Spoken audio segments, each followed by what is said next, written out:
Essa Copa do Mundo vem se desenhando para que seleções mais conscientes do que elas querem fazer dentro do jogo saiam na frente em detrimento de outras seleções que talvez até tenham mais qualidade individual, ou tanta qualidade individual quanto, dentro de uma partida. Acho que a partida que melhor simboliza isso para mim é o Equador e Curaçao. O Alemanha e Costa do Marfim ontem mostra um pouco, talvez a reação da Alemanha no final ela fale mais sobre a qualidade individual, isso pode gerar um diferencial, talvez em situação de mata-mata, mas o Japão e Tunísia, Japão me surpreendendo, e em especial os Países Baixos aqui e Suécia. A Suécia já tinha goleado na estreia, tinha se criado uma expectativa muito grande sobre a Suécia, foi 5-1 contra a Tunísia. A Tunísia claramente um saco de pancadas do grupo, mas me chamou a atenção como que o jogo da Suécia não foi o estilo de jogo que mais me convenceu. Alguns gols foram quase que fatalidades, assim, não foram situações tão construídas, muito erro de saída de bola da Tunísia, muito erro em defender o campo aberto. E alguns comentários que eu faço que eu fiz ontem para o Brasil e Haiti valem aqui também para a Suécia. Não estava entre minhas seleções que pode ser surpresa da Copa do Mundo. Quem que eu tinha falado, né? Suíça, Canadá, Costa do Marfim, Estados Unidos, tinha uma outra. Não vou lembrar, mas ao longo talvez do vídeo eu lembre. Acho que tem algumas seleções que a gente tem esse potencial de ser surpresa, e eu acho que essa Copa do Mundo vai ser uma Copa do Mundo de surpresas, talvez até uma surpresa na final, talvez duas zebras na semifinal, algo bem forte nesse sentido, porque a gente tem visto seleções de médio e pequeno porte fazer frente contra seleções grandes, baseado principalmente no que eu falei no início do vídeo, a consciência do que elas querem fazer em campo. Mas esse jogo aqui, assim, os Países Baixos venceram nos dois aspectos.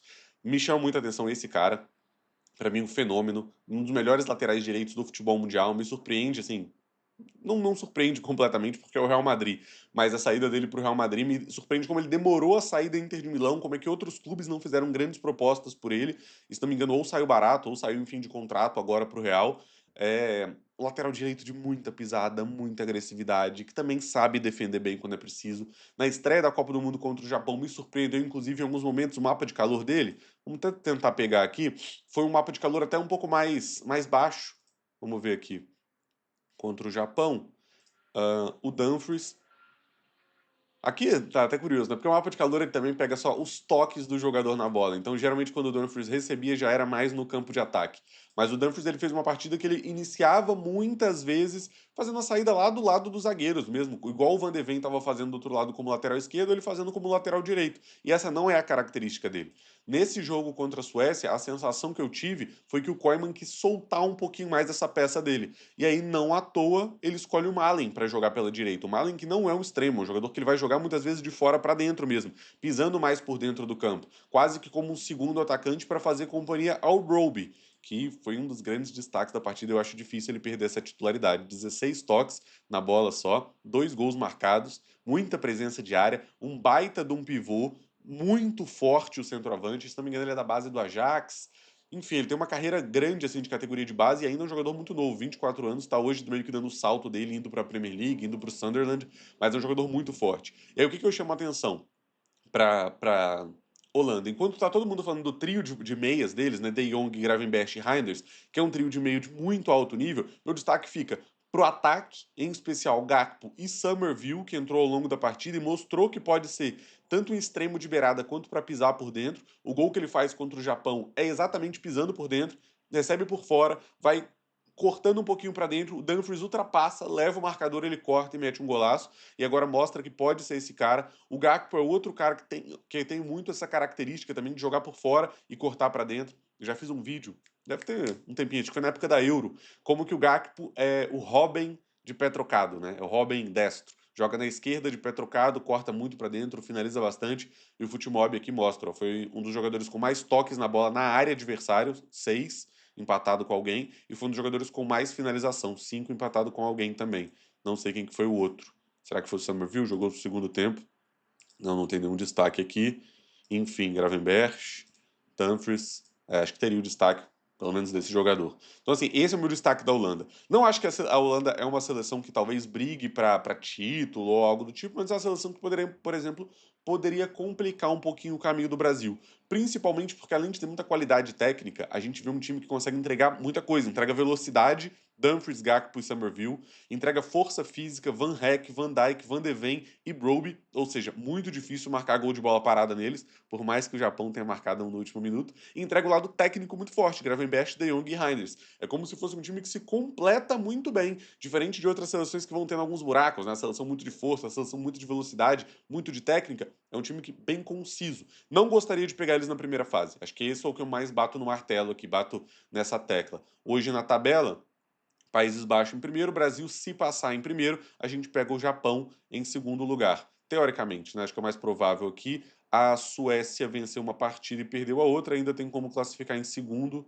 Ainda tem como classificar, teoricamente, até em primeiro, né? Não é o mais provável, porque a Holanda pega a Tunísia, mas para o Brasil, esse é um grupo para a gente ficar de olho. Vou até pular etapas aqui, vou para o último jogo do dia, o Tunísia e Japão, porque é o outro possível confronto da seleção brasileira, né? O Japão, que foi uma seleção, acho que eu até cheguei a falar em boletim aqui no canal, que era uma seleção que tinha me decepcionado na estreia, uma seleção muito organizada para defender, mas não tão organizado assim para atacar. Nesse jogo contra a Tunísia, eu comecei a mudar um pouco de opinião. Bato o martelo, cravo, bota a mão na mão do fogo? Não, principalmente pelo nível de confronto. A Tunísia não é o tipo de jogo que a gente espera que o Japão vai ter muitas dificuldades de construir, e não foi o caso, mas mostrou outras alternativas e eu quero destacar algumas aqui para vocês. Primeiro, para defender linha de 5 aqui são impecáveis. Me chama muita atenção o Nakamura, para mim o segundo melhor jogador em campo, acho que até a nota do Futimob aqui tá bem coerente. Para curiosidade, acho que eu até falei aqui já em outro boletim, mas para quem não sabe, o Nakamura, quando a gente vai aqui no perfil dele, ele joga no Reims, ou seja, Ligue 2, né? Ligue 1, não sei como é que é, de em francês. Ele é um ponta esquerda no Reims. Ou seja, ele não é um lateral esquerdo como a gente está acostumado a ver os times que defendem em linha de 5 fazerem. Ou seja, ele é um cara que teoricamente poderia deixar algumas brechas defensivas, mas não é o que acontece. Eu vejo uma linha de 5 muito equilibrada do Japão. O Doan também, ele não é um lateral direito, ele é um ponta direita lá no Frankfurt. E muitas vezes um salta para pressionar, o outro fecha a linha de 4. Aí baixa, o outro pressiona e eles vão se alternando muito bem, tanto para pressionar correndo para frente quanto para proteger espaço.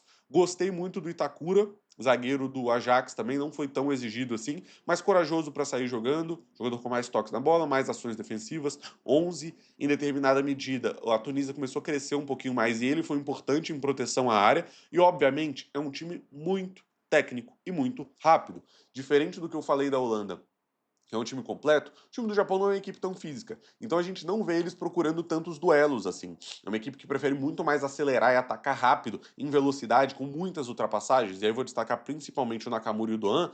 A bola chega no Ito, chega no Kamada, os dois estão sempre procurando a linha de fundo. E aí o Nakamura, inclusive, deixa uma assistência e te deixando um gol na primeira partida. Continua na minha seleção da rodada, tá?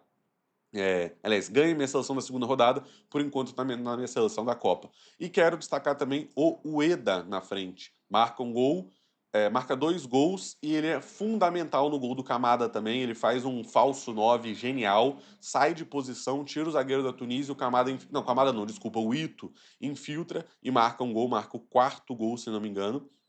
Partida bem consistente. Assim, o Japão me chamou a atenção nesse sentido. Hoje eu prefiro pegar o Japão do que a Holanda, principalmente pelo lado físico. Acho que a gente pode se sobressair. Acho que a gente teve uma amostragem recente contra o Japão muito positiva. Foi aquele 3-2 que a gente toma virada, mas uma virada assim muito mais anímica, muito mais individual. Acho que se a gente joga aquela partida 20 vezes, a gente ganha a maior parte delas. Prefiro jogar contra uma seleção que eu sei o que esperar do que uma seleção do que eu não sei esperar no confronto contra o Brasil. E se a gente comparar aquele Japão com o Japão de hoje, esse Japão aqui não tem Endo, não tem Kubo, não tem Minamino e não tem Mitoma. Ou seja, 4 jogadores muito importantes, talvez os mais técnicos, inclusive. E aí tem que usar outras opções aqui nesse time titular. Não sei nem se eles falam dos desfalques. O Kubo, eu não sei se. Acho que o Kubo talvez poderia jogar. Os outros foram cortados da Copa. O Kubo talvez poderia jogar. Ele se machucou no primeiro jogo, no jogo contra a Holanda. Passando de grupo, temos aqui Holanda e Costa do Marfim, para mim um dos melhores jogos da Copa. em nível de competitividade de duas equipes, uma fazendo frente à outra. Me lembrou, em certa medida, o Inglaterra e Croácia, que eu já tinha falado aqui. Claro, guardadas as devidas proporções, mas eu acho que a Costa do Marfim é uma das grandes surpresas que a gente pode ver na Copa do Mundo. Estreou muito bem, uma vitória contra o Equador. Acredito que não vai ter dificuldades. Aliás, dificuldades provavelmente vai ter contra Curaçao, porque o Equador também teve, mas eu acredito que vença Curaçao. Não sei se um placar elástico, como foi a Alemanha. Depois a gente fala mais de Curaçao. Mas eu gosto muito da Costa do Marfim, como que é um time completo também. Não é um time tão técnico, mas é um time de muito combate e muita velocidade. Jogadores mais técnicos: Amad, o Diallo do Manchester United, e o Diomandé, que não fez uma partida tão boa, mas extremamente técnico, um contra um impecável. É o cara que vai dar o salto na carreira, é o cara que a gente vai lembrar assim de fez uma brilhante Copa, deu o salto na carreira e explodiu. Diomandé, craque. Também tem um depoimento muito bonito dele no The Coach's Voice, não, The Players Tribune, eu acho que é isso. Aquele que escreve uma carta dos jogadores, que ele fala sobre a perda da irmã. Cara, é bem bonito, assim, bem emocionante. Cara de 19 anos, muito focado no futebol, brilhante em drible. Vamos ver quantos dribles ele teve nessa partida. Eu falei que foi uma partida abaixo, né? 4 de 8, ainda assim 4 dribles não é um número de se desprezar.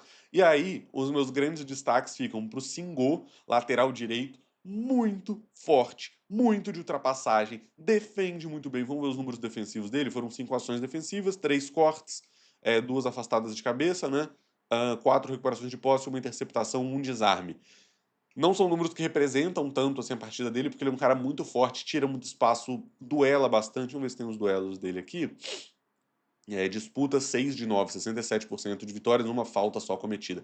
Gostei muito do Singô, ponto negativo, sai machucado. Não sei a gravidade da lesão, mas sai aos 82, talvez um pouco por exaustão, a partida que exigiu bastante, mas gostei da partida dele. Outro cara, esse aqui, ó, Oulaoui, o Sangaré também, esse trio de volantes, jogam com 3 volantes, nenhum meia, né, de fato. Então, criador, a Costa do Marfim, e os 3 protegem muito bem a entrada da área. Muito combate, nem tanta criatividade. O QSE não foi tão bem, mas compensa um pouquinho com o gol, tem um pouquinho mais de pisada, é um dos líderes do grupo. O Oulaí talvez seja um jogador mais técnico, gira um pouquinho melhor, encontra passes mais de ruptura, principalmente para acionar a transição com o Diomandé e com o Amad. Mas o trio aqui para proteger a entrada da área, muito, muito bom. A gente pode falar de um time que defende nesse 4-3-3 mesmo, em alguns momentos até ensaiou uma pressão contra a Alemanha, mas quando precisava baixar, tanto o Amad, o Diallo, quanto o Diomandé, os dois fecham muitas vezes e parece mais um 4-5-1.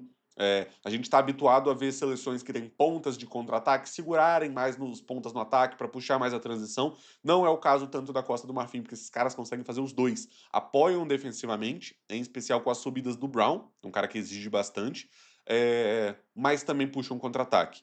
A Alemanha, talvez o time mais técnico dessa Copa do Mundo, assim. Penou durante uns 30 minutos ali contra Curaçao, depois abre a porteira. Teve um jogo muito difícil aqui contra a Costa do Marfim, mas mesmo quando esteve atrás no placar, fez uma boa partida. Qual que era a grande estratégia da Alemanha para esse jogo, tá?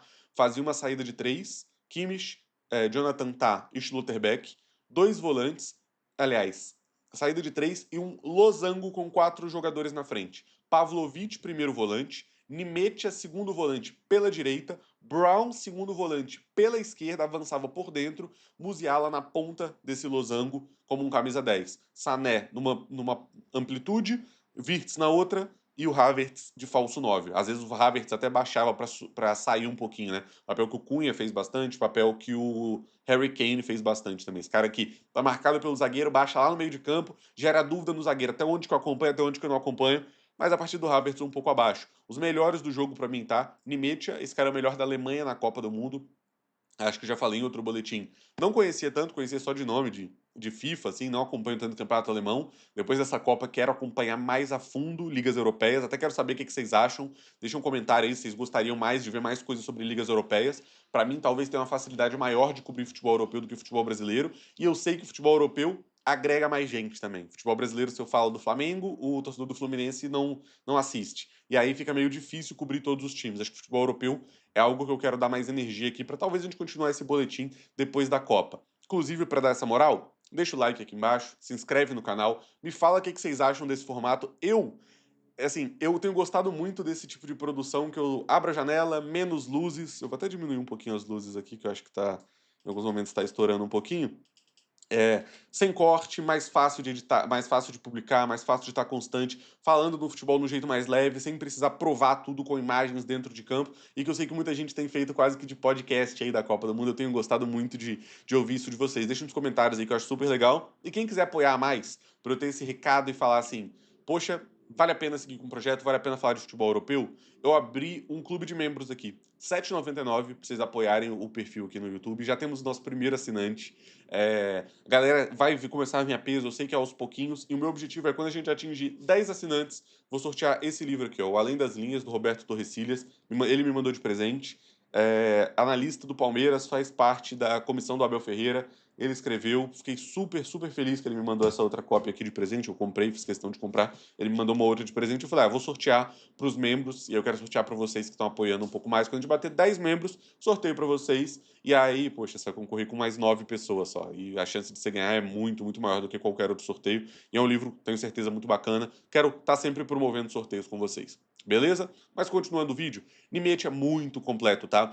Pisa na área, constrói jogada, quebra a linha, dá uma assistência absurda, que eu não vou ter um mapa de passes dele, eu teria só no SofaScore, mas ele dá uma assistência absurda pro gol do Undav no último minuto praticamente. Me lembra um pouco aquela assistência do Depou, quebra tipo assim duas linhas, a bola chega no Undav, ele gira em 2 toques, resolve.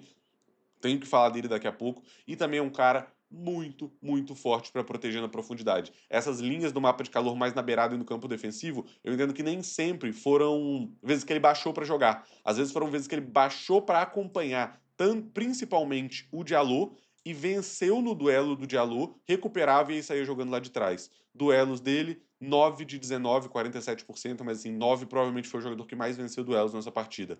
Foi um dos jogadores com mais ações defensivas. E olha que é uma partida da Alemanha, né? Fundamental o Nimitia. O mais genial em campo, para mim, é o Musiala. Troca muito passe em espaço curto, dribla, sai jogando. Um cara que perdeu muito tempo por lesão, mas que merece ganhar esse espaço. Wirtz também, Wirtz meio apagado no primeiro tempo, melhora muito no segundo. E aí eu tenho que falar desse cara aqui, que eu acho que vai ganhar a vaga do Havertz. Denis Undav, 2 gols marcados, jogador do Stuttgart, não é tão novinho mais, 29 anos. E aí eu queria pegar aqui, foram 2 gols contra a Costa do Marfim, 2 assistências e 1 gol contra a Curaçao, ou seja, já tem 3 gols e 2 assistências, um dos artilheiros, líder de participação em gols na Copa do Mundo, se eu não tiver enganado. Deixa eu ver se eu consigo ver aqui pelo Futimob, mas 5 participações em gols acho improvável que tenha alguém com mais. O Messi teve 3 gols, o artilheiro um Davi empatado com o David, com o Messi. Assistência, gols mais assistência, um Davi 5, um a mais do que o Isaac. Mas o que foi a partida dele? Cara, ele é um centroavante típico. Assim, um centroavante que a gente tem que valorizar mais no futebol de hoje em dia também. Centroavante de resolver jogo com 1, 2 toques. O meu amigo João Vitor Del Rio postou no Instagram. Agora eu não separei o lance, não vai dar para abrir tranquilinho para vocês aqui, mas ele meio que separou os lances mostrando como que o Undav é um cara para resolver jogadas com poucos toques. O cara que dá assistência com poucos toques, o cara que marca gol com poucos toques, e é o cara que talvez a Alemanha precise mais do que um Havertz, do que um cara que tira profundidade, porque já tem muitos desses jogadores no Wirtz, no Musiala, no Sané, no Nimetia, no Pavlovic. Se a gente olhar, a Costa do Marfim marcava com 3 contra um quarteto, com Musiala, Pavlovic, Nimete e Brown. Ou seja, já tinha um a mais que ia forçar em alguns momentos o salto dos zagueiros. Via mais necessidade de ter um cara para atacar as costas, resolver o jogo com poucos toques, como é um Davi, e tem muita estrela. Não sei se o Nagelsmann vai querer manter a estrela dele de entrar no segundo tempo para resolver partida, mas é um dos caras pra gente ficar de olho em Copa do Mundo, tá? Acho que tem um potencial legal de dar um salto na carreira, cara, pegar um West Ham da vida, dar um salto para uma Premier League, dar um salto para um Sevilha, para um Villarreal, para um time que ele talvez tenha mais pretensões, tanto de competições europeias assim. Me lembra um pouco o Füllkrug, que na Euro deu o salto para ir para a Premier League, não se consolidou, mas acho que um Davi tem esse potencial bem, bem legal. Vitória merecida da Alemanha, tá? Foi um jogo muito parelho, se a gente pegar aqui, ó, o mapa bem trocado, bem parelho, o primeiro tempo bem disputado.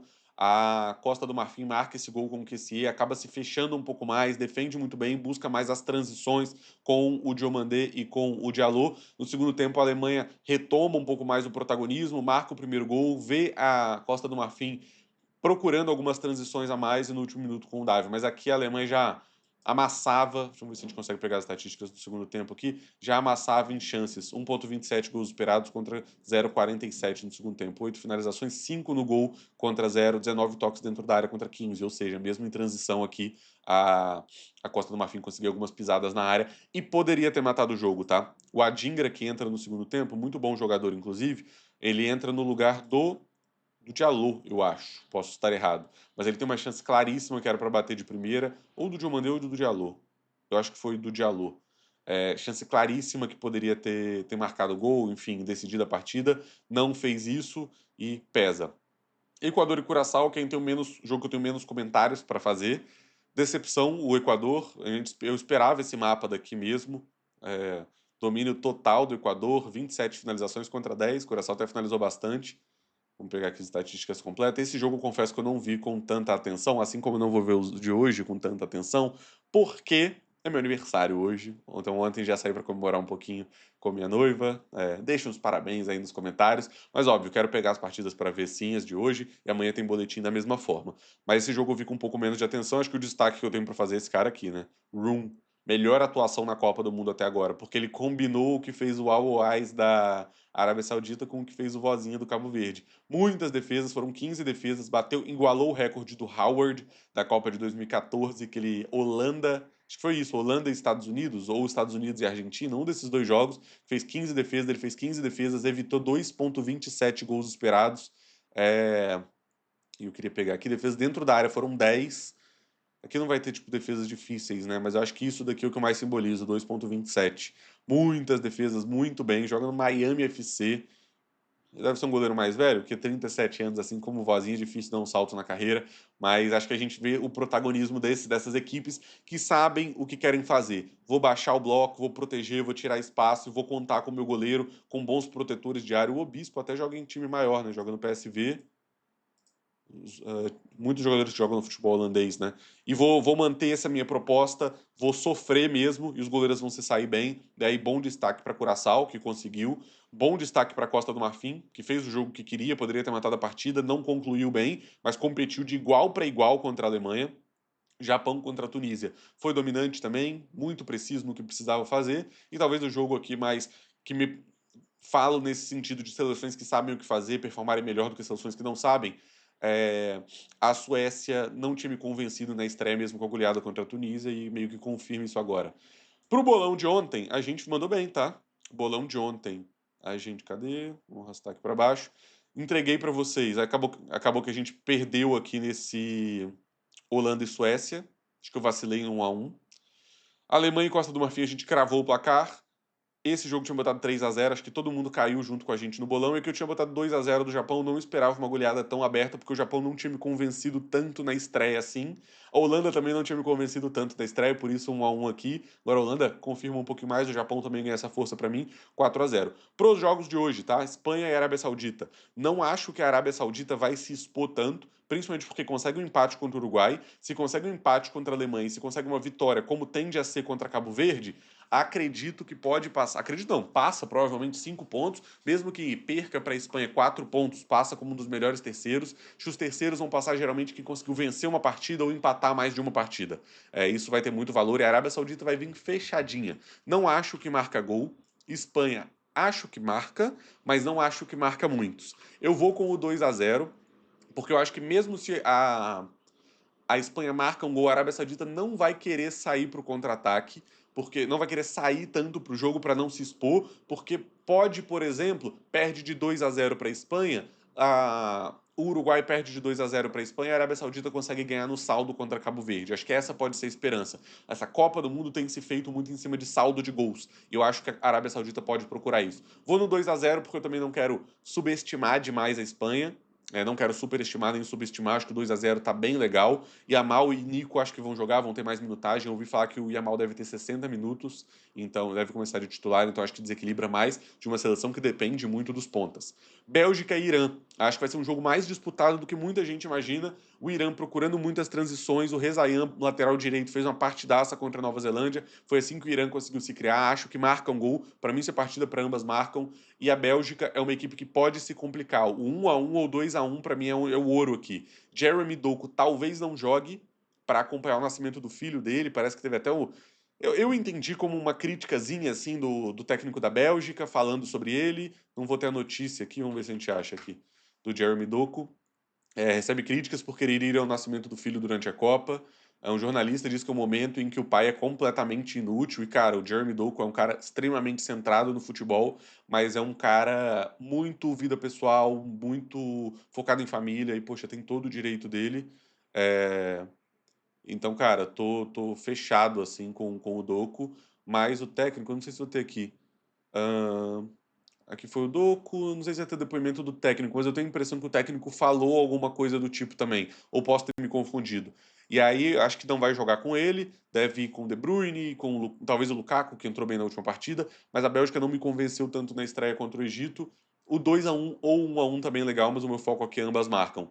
Uruguai e Cabo Verde. Acho que Cabo Verde vai manter a estratégia, vai tentar abraçar 3 empates e sonhar aí com uma classificação em terceiro lugar, como um dos melhores terceiros. Uruguai 1-0, para mim, meu palpite. Nova Zelândia e Egito, para mim, jogo aberto, como foram vários outros jogos abertos entre seleções inferiores.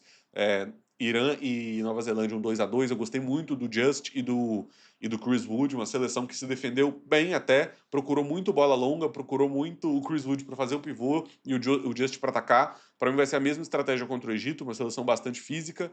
E se a gente pegar outros placares de jogos que foram abertos, teve o jogo da Jordânia também, acho que foi um jogo que teve ambas marcam, foi um jogo de madrugada, eu botei aqui 4-1, foi um 3-1, é isso?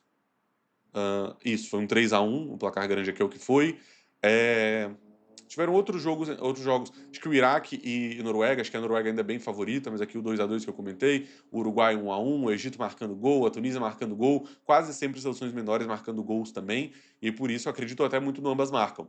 Vindo aqui para nossa Betfair, para a gente dar uma brincadinha aqui, eu acho que Espanha e Arábia Saudita, eu iria, tá? Com olhar os gols aqui, não acho que a Espanha marca muitos gols. Ó, tem só gols do time da casa aqui, não tem o gol do time de fora por enquanto.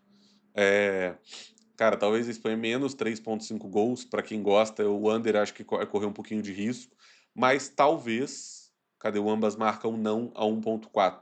Acho que é uma brincadeira legal aqui, justamente para a Arábia Saudita não querer se expor tanto, tá? Temos também o Uruguai e Cabo Verde, acho que é um jogo para poucos gols. Vamos ver como é que tá, menos 3,5 gols dá para brincar legal aqui numa múltipla. Acho que pode fazer um papel parecido, por exemplo, do que foi o Haiti e conseguiu segurar esse menos 3,5, do que foi o próprio Cabo Verde contra a Espanha, do que foi o Congo contra Portugal. E eu não achei o Uruguai esse time inteiro, esse time todo do que foi contra a Arábia Saudita. Então isso aqui tá bem, bem legal para mim. Ahn, Nova Zelândia e Egito. Gosto da ideia do ambas marcam. Jogo bem aberto, não acho que são seleções boas para se defender. Ambas marcam a 2,5, bem legal. E o último jogo, que é a Bélgica, né? Vamos colocar aqui Bélgica na nossa Betfair. Para quem gosta de uma fezinha, eu tô sempre colocando os palpites do bolão e colocando aqui também pra gente brincar um pouquinho com esses palpites. Quem quiser abrir conta na Betfair, tá aqui na descrição o meu link, que além de tudo você apoia muito o canal. E aqui eu vou procurar o ambas marcam também a 2,5. A gente tem uma odd 7,18. Dessa vez eu vou brincar aqui com a múltipla segura. Muito legal essa opção que a Betfair entrega pra gente. Se a gente erra uma delas e acerta três, a gente já leva. Obviamente a odd cai para 4,46, mas vamos brincar aqui, acho que dá pra gente se divertir. Sempre aposte com responsabilidade e só para maiores de 18 anos. Certo? Meu aniversário hoje. Hoje, como eu falei, não vou dar para assistir todos os jogos com a mesma profundidade, mas amanhã tem boletim também, todos os dias. Quem quiser apoiar, torne-se membro. Quem não tiver condições de se tornar membro, eu sei que são só R$ 7,99, mas quero que seja algo justo para vocês aqui também. Em breve eu quero começar a soltar os vídeos com antecedência, mais antecedência para os membros e sorteio do livro quando a gente bater 10 membros. Mas quem não puder, deixa o like, deixa o hypar se aparecer aí, um comentário falando o que vocês acham desse formato e deixando os palpites para o jogo de hoje também. Tô indo nessa, turma. Um abração e até amanhã.